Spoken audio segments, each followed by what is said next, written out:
Welcome to the Rugby Obsession Deep Dive. Before we jump into today's topic, make sure to subscribe to the Rugby Obsession YouTube channel and newsletter from the link in description. We got fantastic discussion lined up for you today. So imagine playing high-impact professional rugby for 11 months straight. Oh, wow. Yeah, 11 months of that. Right, like no meaningful off-season at all to let your body heal. You're just continually absorbing these car crash-level physical impacts week after relentless week. Just a perpetual cycle of club and international games. Exactly. And South African Rugby President Mark Alexander recently looked at this brutal, totally disjointed global calendar and issued a pretty stark warning. He basically said that without immediate change, the game will die. It's a terrifyingly blunt warning, especially coming from someone at the very top of the sports administration. And we're pulling this from a really excellent, highly detailed piece by Jared Wright over at Planet Rugby. It's a brilliant article. Yeah, it really is a great breakdown of the situation. It maps out the incredibly high stakes ahead of these crunch World Rugby meetings happening in Dublin. Like, these aren't your typical dry administrative roundtables. This is a full-blown existential crisis. Right, because it threatens player welfare, the financial stability of the unions, and, well, the whole structure of Test rugby as you know it. Exactly. So our mission today is to pull back the curtain on those Dublin boardroom doors. It's like looking at a chaotic orchestra right now where half the musicians are playing a completely different song. That is a perfect way to describe it. Yeah, we're going to explore what this calendar crisis looks like on the ground, dig into a surprisingly elegant solution, and figure out why one major rugby powerhouse is kind of standing in the way of progress. We also love to know your thoughts on this, so drop a comment as we go. For sure. To understand why these are being called crunch talks, we really have to look at the physical toll of the current setup. And South Africa is kind of ground zero for this. Right, because of their recent structural shifts, right? Yeah, they are the perfect case study. Ever since the South African franchises left the Southern Hemisphere's Super Rugby to join the European club tournaments, specifically like the United Rugby Championship and the Champions Cup, their players are just caught in this vicious crossfire. Because the Northern and Southern Hemispheres are operating on totally different clocks. Precisely. The European season is on a Northern Hemisphere winter timeline, but the International Springbok season and the Rugby Championship, that's on a Southern Hemisphere summer and autumn timeline. So you overlay those. Yeah, the players are effectively forced onto an 11-month treadmill. They finished this grueling club season in Europe and almost immediately report for intense international duty. Which is exactly why Mark Alexander is pushing so hard to get the South African season back down to 9 months. Right. He argues a global calendar is a physiological necessity. Like, you need a dedicated window for club rugby, one for international rugby, and crucially, a protected rest period. Because without that rest, the physical degradation is just exponential. But what's really interesting about Alexander's argument is that he frames it as a hard-nosed business issue, too. Oh, really? Not just player welfare? Yeah. He completely shuts down the idea that unions can solve financial issues by just expanding leagues or playing more matches. He actually notes that broadcasters prefer a less is more approach. Wait, from a fan's perspective, isn't more rugby always better? Like, you'd think television networks paying massive rights fees would want a game every single day to sell more ads. You would think so, right? Yeah, I mean, if you make someone run a marathon every single weekend, eventually the body breaks down. Does his point about broadcasters wanting quality over quantity prove that even the moneymakers know the players are stretched too thin? It absolutely proves it. Broadcasters aren't paying for dead airtime.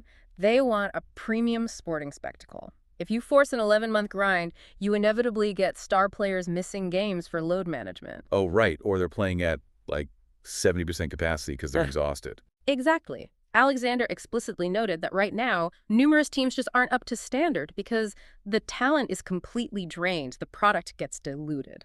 That makes total sense. Before we move on to the Rebel League's threat, just a quick reminder to subscribe to the Rugby Obsession YouTube channel and newsletter from the link in description. We really appreciate your support. So Alexander also warned about rebel leagues. Yeah, this is the much darker consequence. If unions fail to fix the calendar, players might just leave for rival codes or these heavily funded rebel leagues. That has to be keeping World Rugby executives awake at night.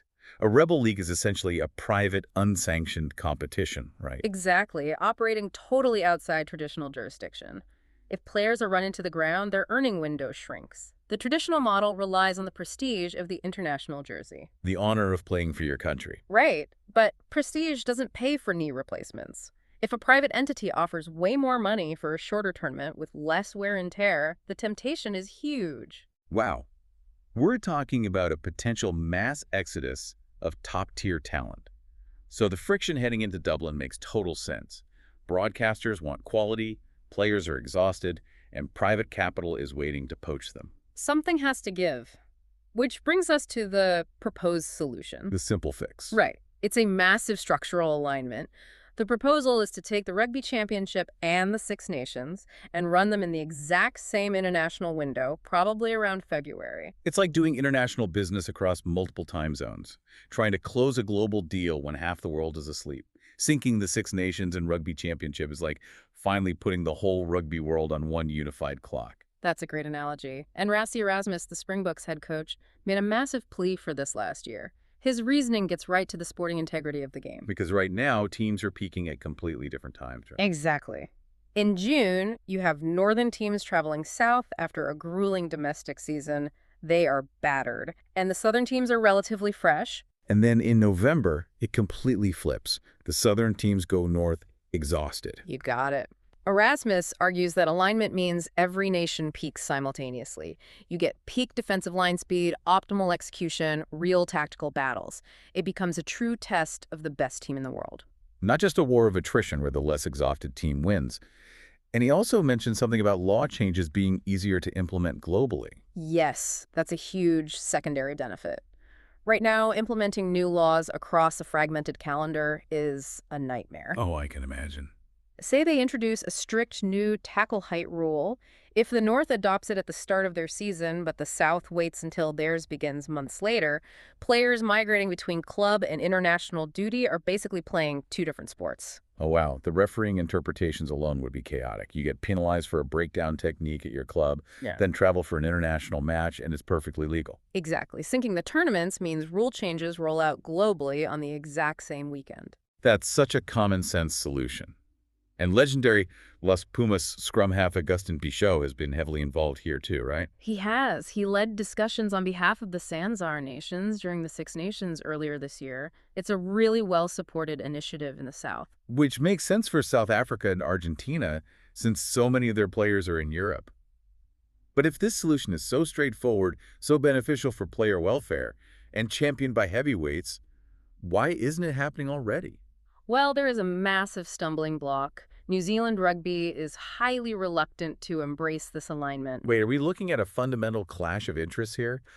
It seems New Zealand is fiercely protecting its own regional product, Super Rugby Pacific, even at the expense of the global game. How did these executives balance that? It's the classic tension between the micro and the macro. Super Rugby Pacific is a massive revenue driver for New Zealand Rugby. It's their financial lifeblood, and it typically kicks off in February.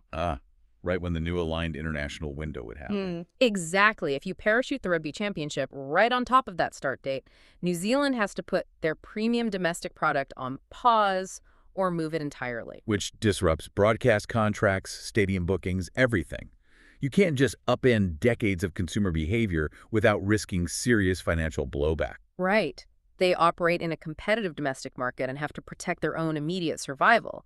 They argue they can't cannibalize their primary revenue driver to solve a scheduling problem that mostly affects South African and Argentine players in Europe.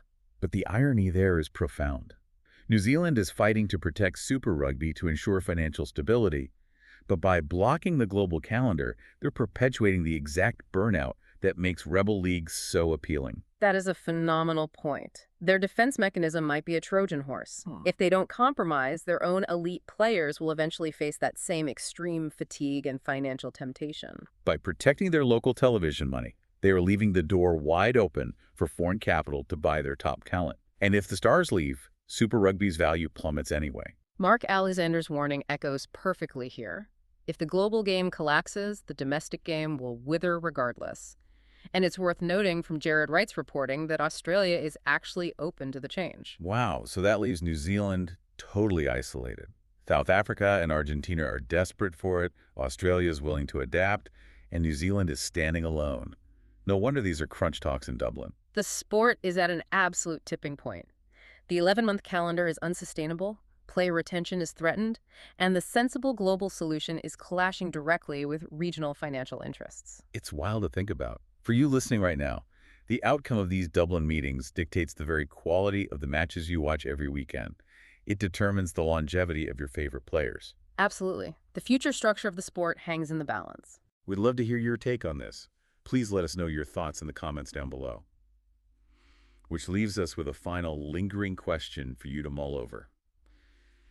If a unified global calendar ultimately forces a definitive choice between the survival of international test rugby and the dominance of traditional regional club tournaments, which one should take priority for the future of the sport? It's a huge question, and I can't wait to see what people think. Me too. Make sure to subscribe to the Rugby Obsession YouTube channel and newsletter from the link in description. Thank you for listening to the Rugby Obsession Deep Dive, and we'll look forward to you listening to our